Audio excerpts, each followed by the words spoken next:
Hey, good morning, Shail. How are you? I'm doing well, Emmett. How are you? Doing good. It's a nice gray day out here in Jersey, not like San Francisco. Yeah, it's pretty dark in San Francisco at 7 a.m. in the morning. But Ah, I'm there you go. curious, are you still getting inundated with the 3,000 notes that you got from Oh my God, all these it ended constituents? up being about 8,000. For those who have been Goodness. reading my LinkedIn posts, I researched it and I found out there's a thing called list bombing.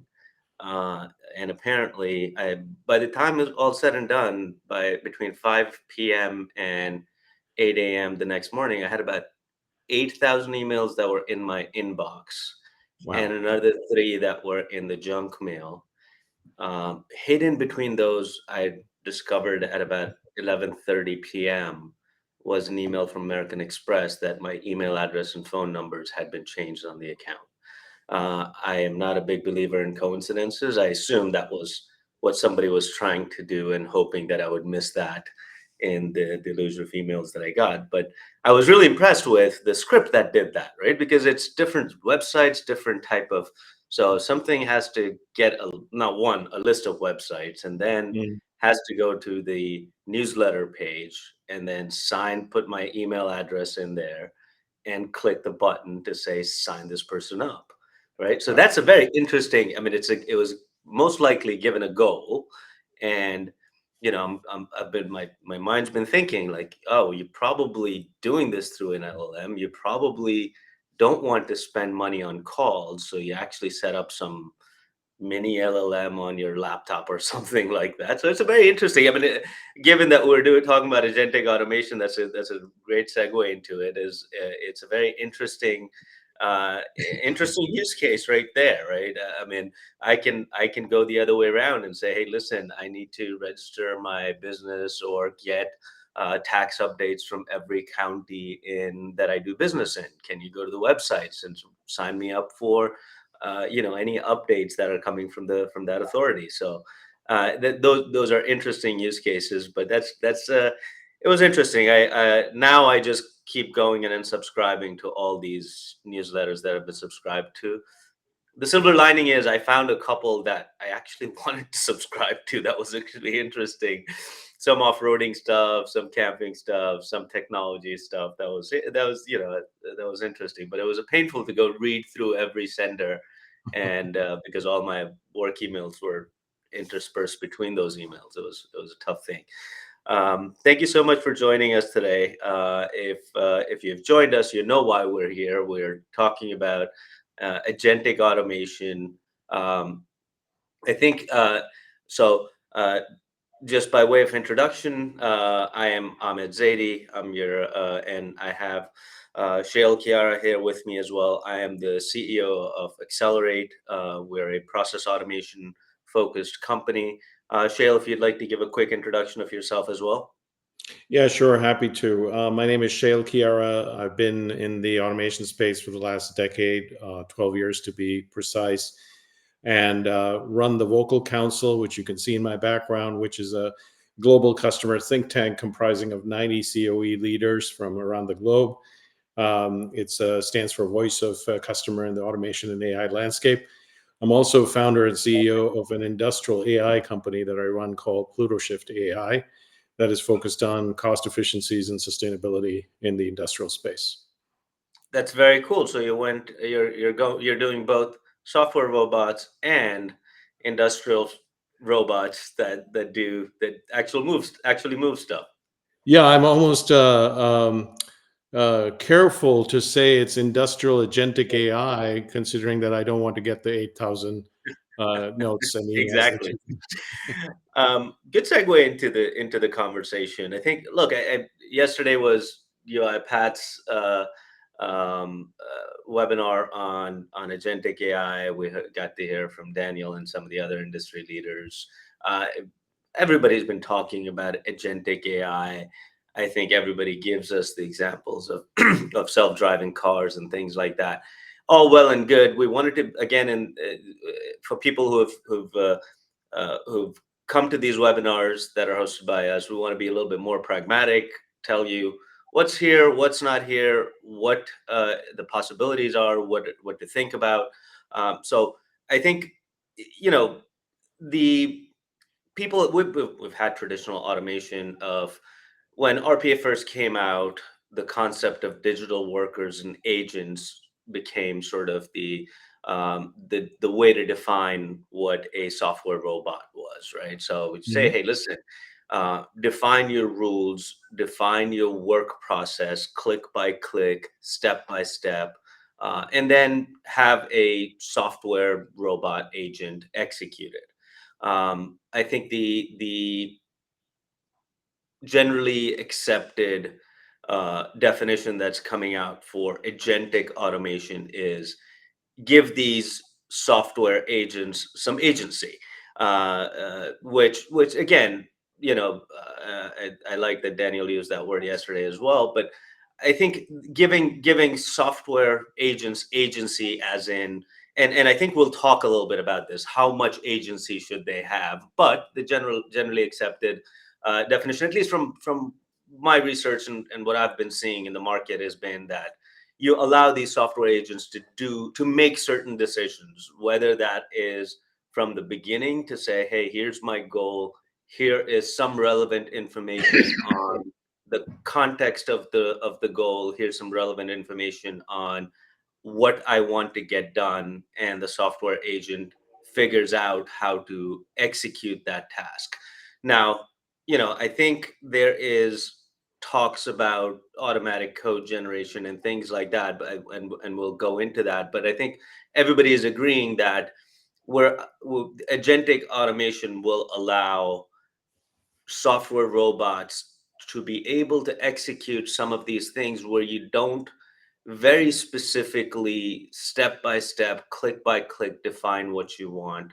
The definition of the process is more higher level than you would have in a traditional process automation type of a paradigm, where you're step by step, move this data from here to there, map this to that, so on and so forth, and you had to give field names that were exact, and things like that. A little bit more reasoning to it. Shail, you're in the industry. You talk about this stuff.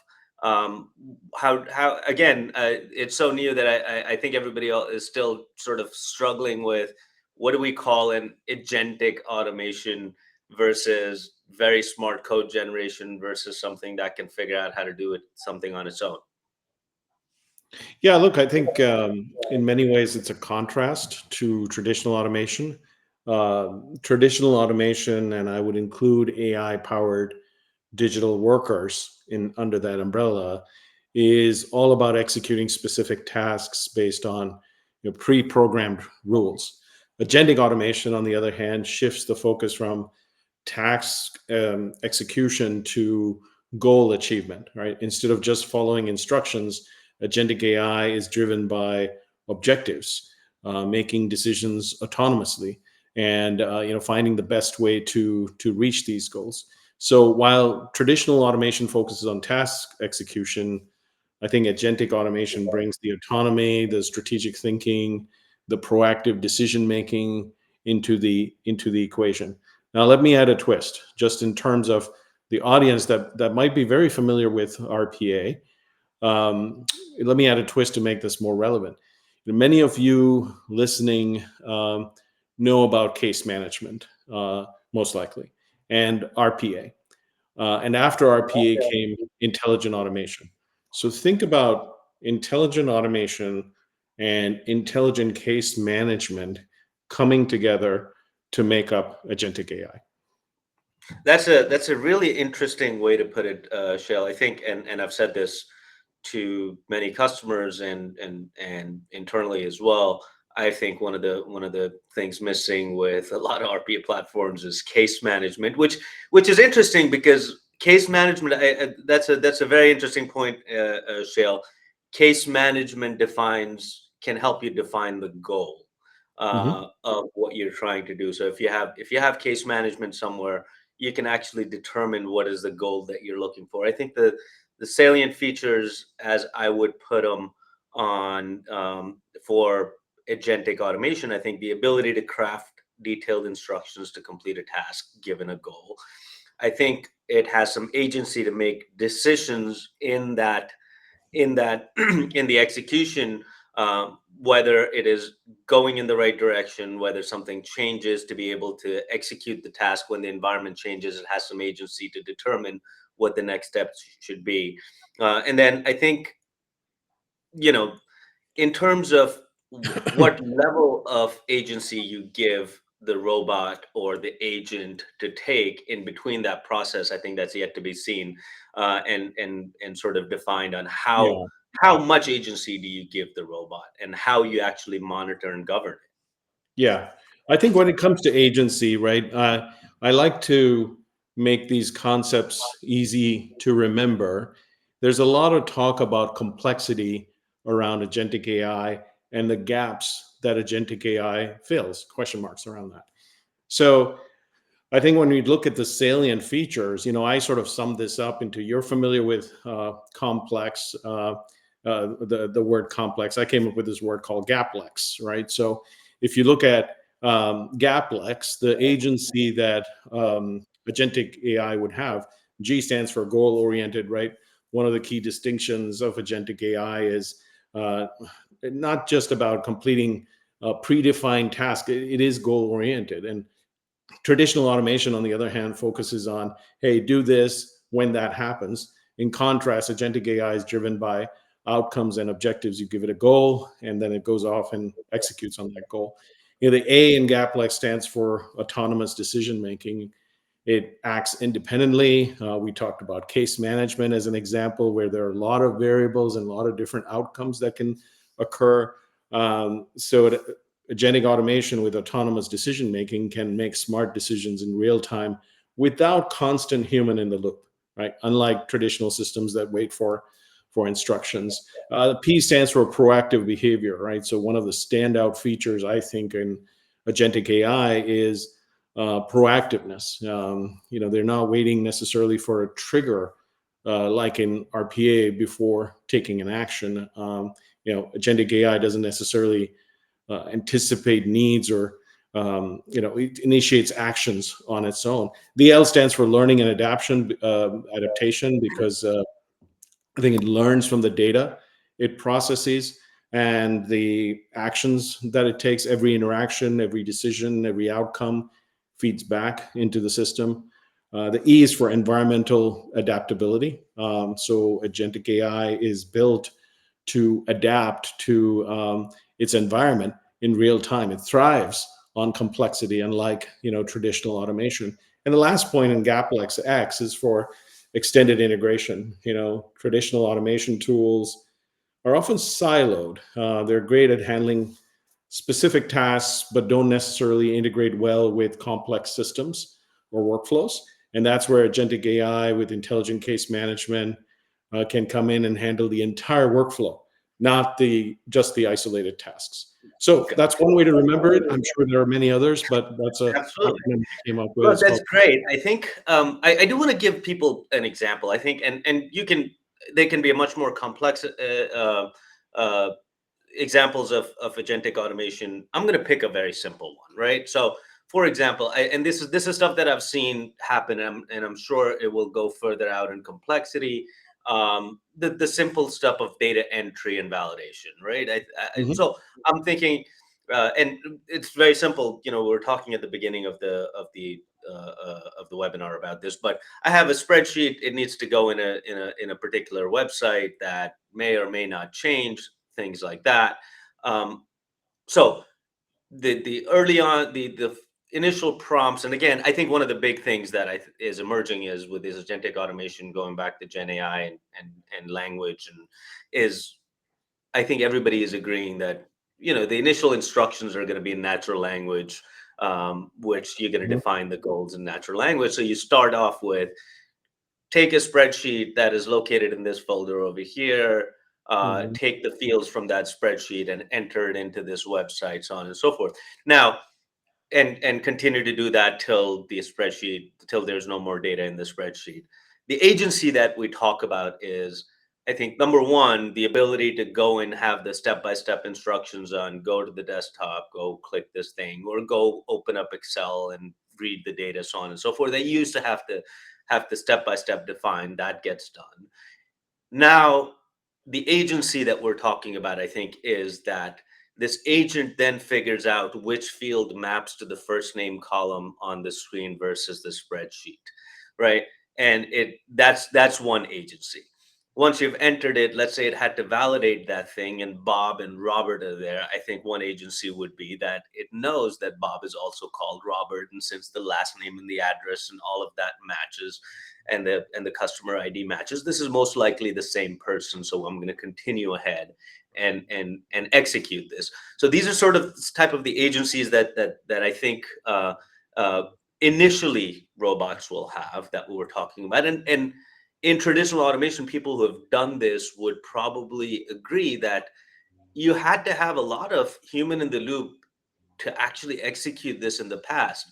The website changed, the columns changed. That's half our, uh, robotic operations center business, right? There's somebody put a wrong column name in a spreadsheet, left it open. The website changed its structure a little bit.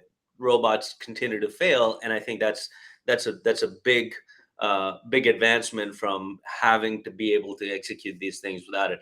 Shail, you have more complex. There are more complex use cases out there, but I'm curious, in your example, Emma, do you see that agencies are essentially prescribed to agentic AI, or do you see a world where agentic AI comes up with its own agencies based on the data that it trains on? Yeah, I think there's a lot more, and I think like an engineer, so I think there's a lot more integration that needs to happen. Like even myself driving car, I'll tell you, Yep.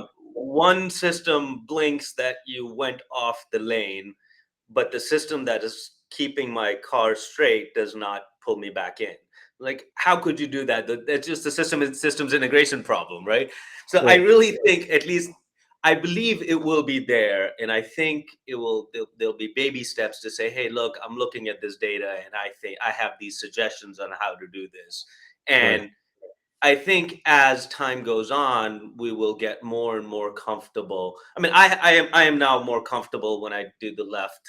It will change the lane, and I'll be I'm still aware of it, of my surroundings, but I've gotten more comfortable with it as I've done it. So, whereas before I wasn't comfortable, I'd do it very sheepishly. Now I'm more comfortable about it because I've seen it, and I'm sure it is actually learned from how I drive as well. But very similarly, I think as these integrations continue to happen, I think people are still trying to figure out how to train LLMs on their own data, and those type of things. But I think you're absolutely right. I think these agencies will change, and the agents themselves will tell humans, I think that you should change this to this, so on and so forth. I think that's a big one, which is interesting point to bring up. I want to I segue do. a little bit. Yeah, go ahead. Yeah. Go ahead. No, I wanted to segue a little bit, looking at the time that we have. Um, Platforms that are out there, solutions that are out there. I want to get a little bit pragmatic to talk to people about what's out there, what's not here, what's here now, what's not here. So I personally have seen two or three, four different platforms that are actually Mhm. there. There was one by UiPath on their investor conference. There was one, I've seen a few of these where the example that I talked about earlier, take this spreadsheet, enter this data into here, go and get me the stock quote from Google for this particular stock and put it in some data thing. I've actually seen these happen, and an agent figures out how to do it, saves that scripts, and does it. Um, yet I always think back and I say, I don't ever recall a business process being this simple, right? Mhm. Let's try this Right. out on something more complex, right? Those things are very, very, very simple that get addressed with batch uploads all the time, right? Mhm. So I want to know. I mean, I think there is. I haven't seen any platform there. There's platforms that are very domain specific. I've seen for example, in the healthcare RCM space. And Hmm. I'm pretty sure I've done some research into it. There's API integrations in the back. There's large action models in the background. There's large language models in the background that try to figure out between documents, structured data, what needs to happen to a particular claim or a denial or a Right. pre-auth or something like that. But that's very specific to a specific process within a specific domain. And I think those are probably the agents that will come out more. So again, from a platform's perspective, I've seen UiPath making strides into it. All the general UiPath, Automation Anywhere, the usual suspects that have had robots making a play into it. But interestingly, Microsoft's making a play into it. I've seen my Power Platform ads. Haven't had a chance to try it out myself, but I've seen those things. A lot of them seem to be more code generation, not really execution. Once it'll generate the code for you and try to figure out how to do it, and then you run that code, and then maybe there'll be integration to fix that thing on the fly. But what's here now? What are you seeing? Um, you know, who has There who are, who's going to be the leaders here? yeah, there are probably a couple of things to share here. There are two major events that are occurring this week as we speak. One is the Microsoft Power Automate event, and then the other is Dreamforce, right? Agentic AI is top of mind at both of these places. So I would say the marketplace is probably divided into maybe three or four different categories. There's the large tech players, Salesforce with their move towards AI-driven platforms like Agent Force, which is being talked about in the Bay Area where I am this week. They are actively incorporating agentic capabilities into their CRM and customer service offerings.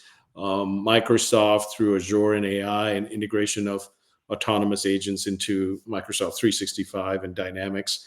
Amazon is also a player, particularly Alexa's new capabilities powered with Anthropic's cloud AI, and those two things coming together. And of course, Google, right, with advancements in AI and the work that they're doing with Dialogflow and Bard and so on.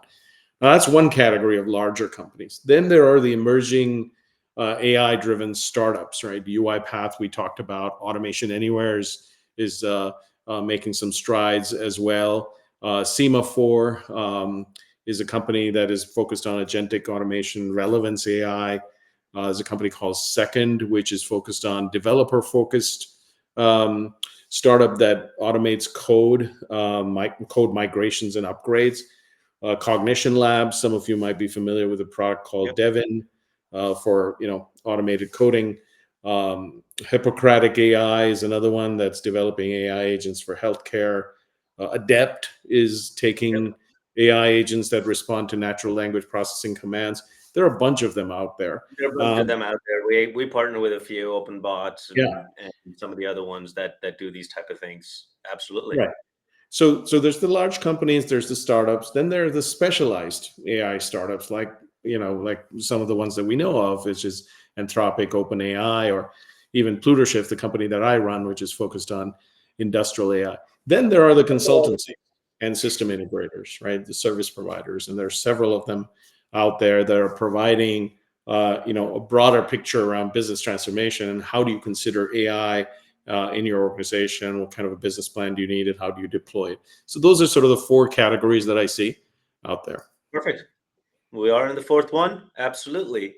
It's very interesting. I think as far as I am seeing, I think Microsoft, Amazon, Google are now seriously. I mean, they've always been platform plays, right? They've Mhm. always been. We'll just give you the services, the picks and the axes that you need to do whatever you need to do, and the infrastructure behind it. You go and build stuff. I think they are moving up that value chain. But Microsoft always had apps, anyways, applications like Dynamics and all the other applications that they have.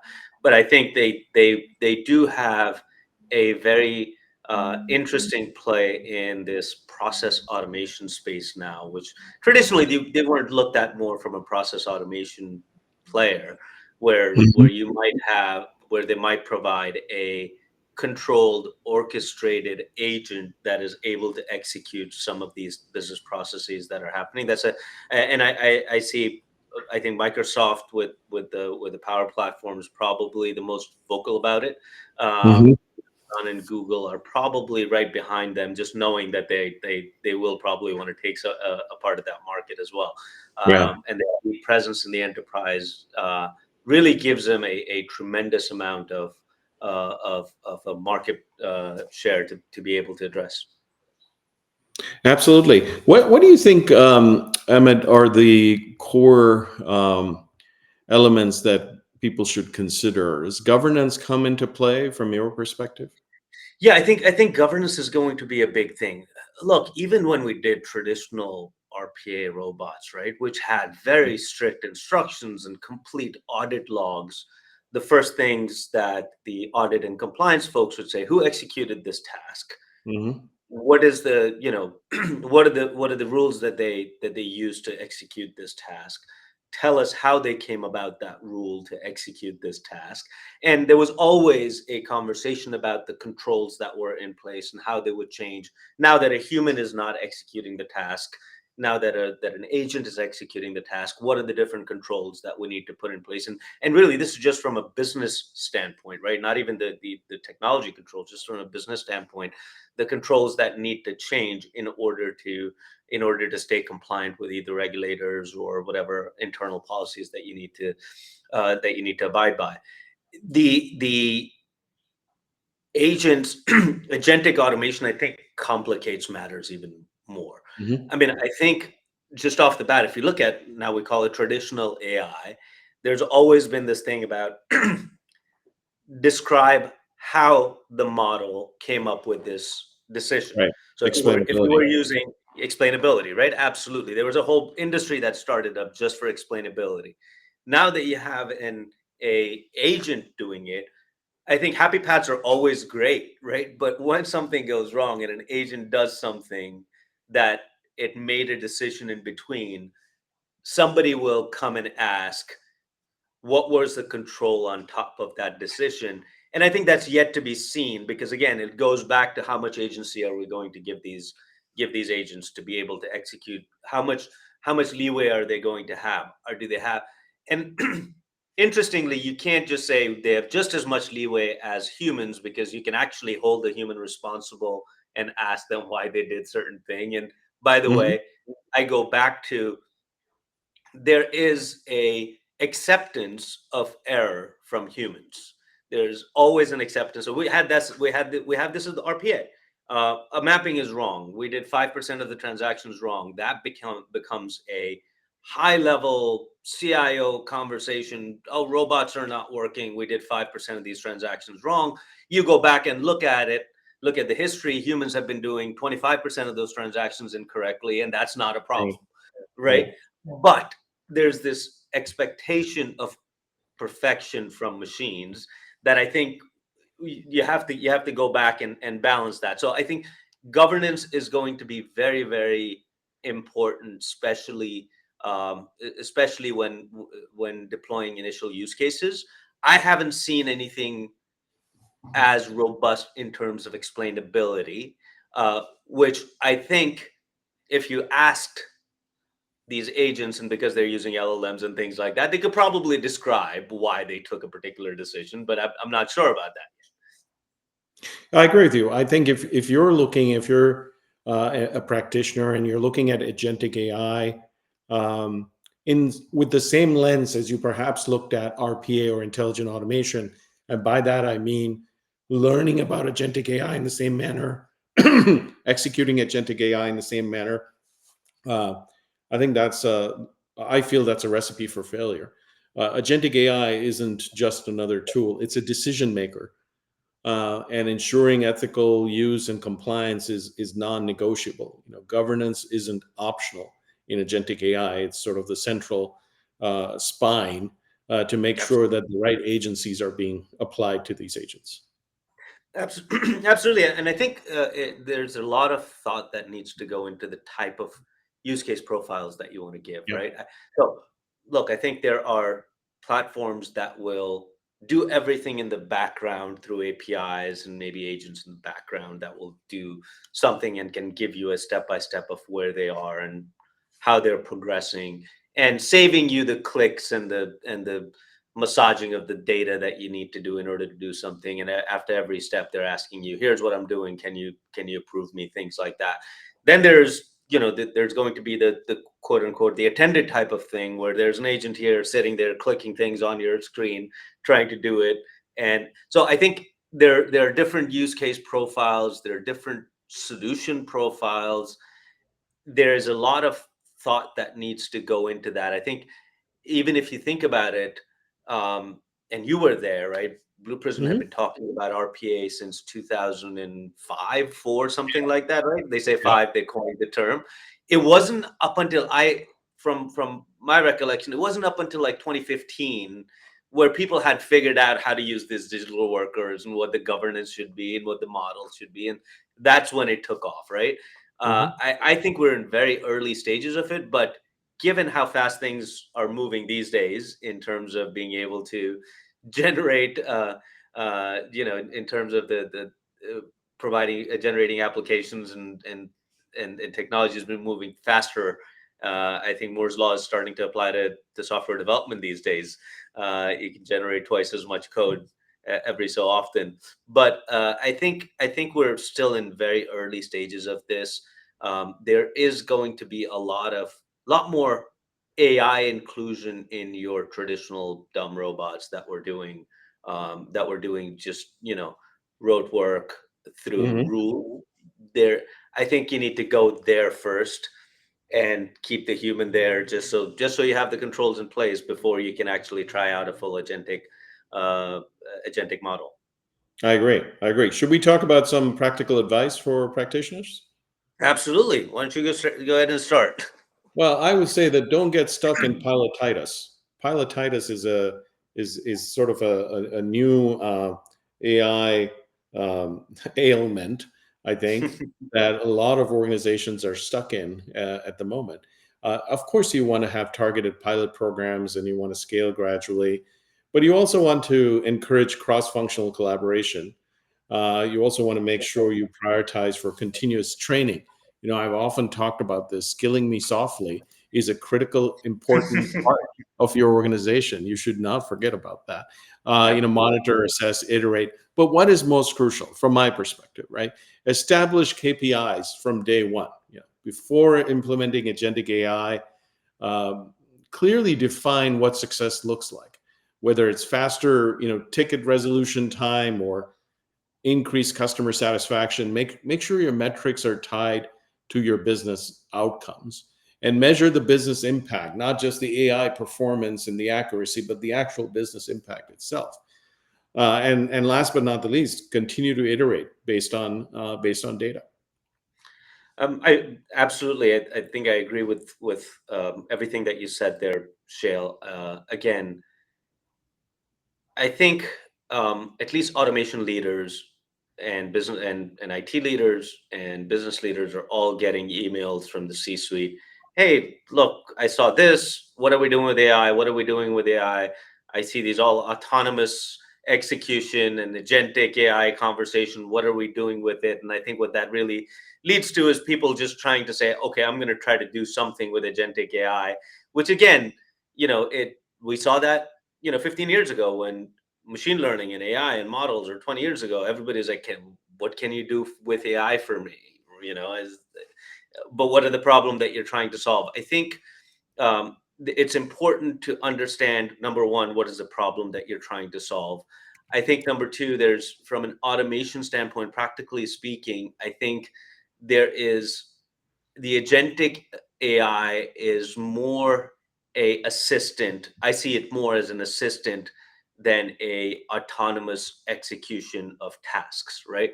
Which was which has a little bit different way of calculating the metrics that you need to present. It used to be very simple. We used to do this manually for 5 minutes. Now we have 35 transactions that go to the robot, and we save this many minutes, right? I think it is very important, to your point, of trying to figure out what is the profile of the solution that we're going to implement, how are we going to measure it, and what the business impact is. I think that's important. It is not going to be just as simple as we saved X minutes by doing this, or just Right. calculating transactions times minutes saved. It's just I think it's gonna require a lot of thought. The other practical advice that I would definitely give, again, don't forget about governance. I think there are a lot of traps all over in agentic automation, that you have to make sure that you can, eventually you can describe how this process was executed, how the decisions were made, and what is the controls on top of that. I think those are going to be key. Yeah, I completely agree. Perfect. I think we're at time. We I have really appreciate everyone joining. Oh, go I, ahead. one other thing that I would add, just in closing, if I may, that we Absolutely. haven't touched on, but just very briefly. Look, the promise of RPA was that it would unite and pull hidden data from the back office and the underbelly of the organization. RPA, in my humble opinion, did a lot of good, but it didn't fully deliver on its data promise. You fast forward that to today, and agentic AI without quality data, agentic AI is blind.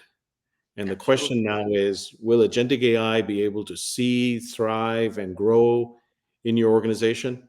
The answer lies in, and it all starts with quality data. So I would say that's a very important piece, and possibly another opportunity for us to come together, Emmett, on another webinar about data. Absolutely. I think you're absolutely right. We didn't even touch upon the data aspect of this thing. Um, Given the abilities of large language models to ingest a lot of data, which, uh, you know, from what I'm seeing, is a lot of these agentic automation platforms are using large language models in the background, and RAG models and things like that. I think we could talk another half an hour, 45 minutes just on data. I'm sure we So that's can. really important as well. Absolutely. Excellent. Perfect. Thank you very much, everyone, for joining us today. If your friends need any to hear this, recordings will be available. Feel free to reach out to either one of us on LinkedIn, or any other channel that you're listening to this on. Happy to answer any of your questions. Thank you very much for joining. Shail, thank you very much for your time today. Thank you all for joining, and Emmett, thanks for the opportunity. Appreciate it. Have a great day. Bye bye. Bye bye.